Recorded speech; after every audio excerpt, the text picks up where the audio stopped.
Hello everyone and welcome back. This is Docket Padama and this time we are going to discuss some of the scales that you can use, rating scales, specifically Likert Scale. So we're going to again discuss briefly about the pronunciation of this term.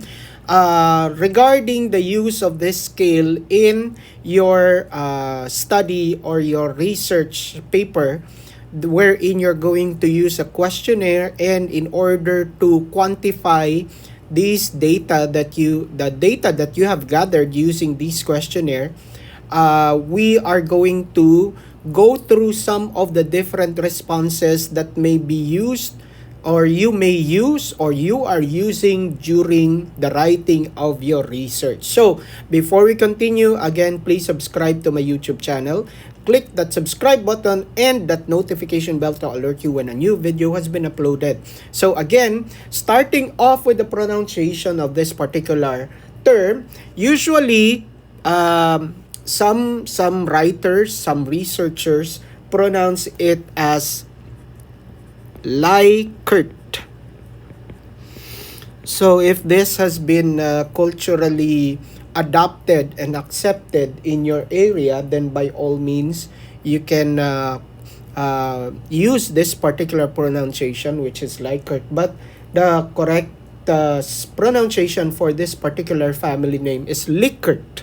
So this is supposed to be Lik and then Ert.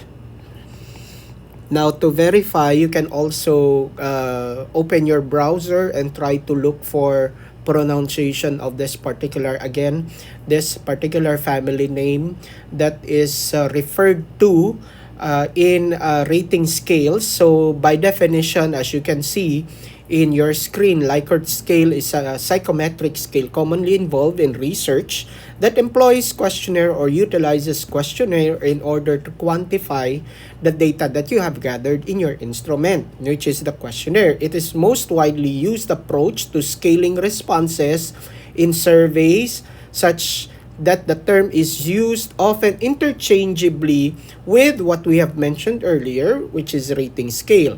So this is rating scale, although there are other types of rating scales aside from the Likert scale. Okay, so this is the definition that we were able to get regarding the Likert scale, and these are the responses that you would encounter when utilizing the Likert scale. So these will depend on the type of research that you are conducting. So if you're conducting a survey regarding the approval or level of satisfaction, specifically if we get the example of level of satisfaction of teachers regarding the implementation of limited face-to-face classes, then we're going to use this particular part.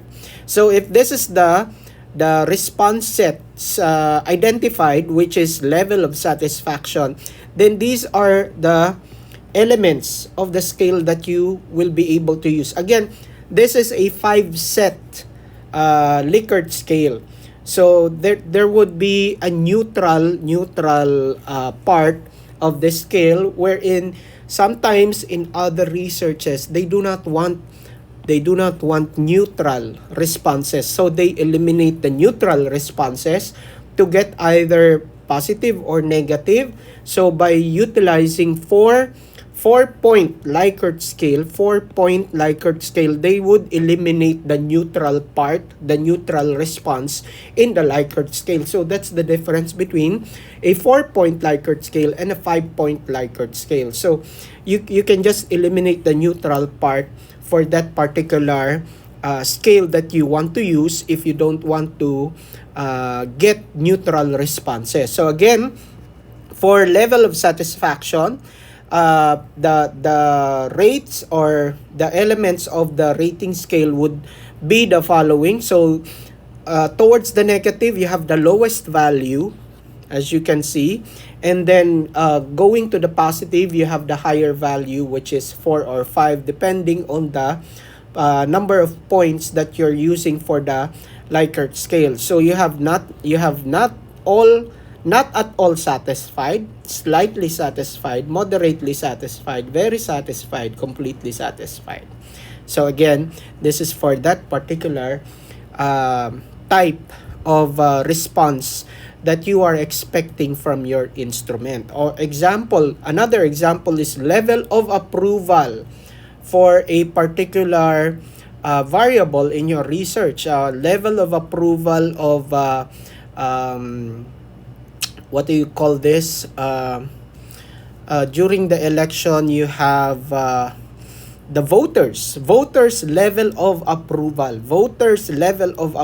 So we can use this, and then the corresponding rates for this particular scale is strongly disapproved, from the negative, disapprove, neutral, and then approve, and then strongly approve. So again, this is under level of approval. Okay, so again, depending on the type of output that you are expecting in your research, these are some of the response sets that you can use for your research. So again, I hope this would be able to address your requirements, your need for the type of research that you are conducting.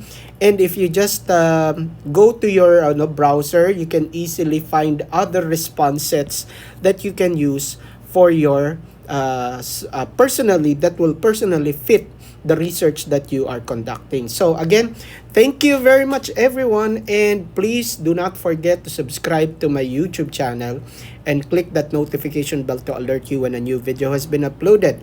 And on the sides of your screen, you're going to see recommended videos that can help you in the other parts, or in writing the other parts of your research from chapters 1 to chapter 5, including guide questions during the defense, what you need to prepare during the defense, and on the other side will be my face, which is my icon. If you click that, it will automatically divert you in subscribing to my YouTube channel.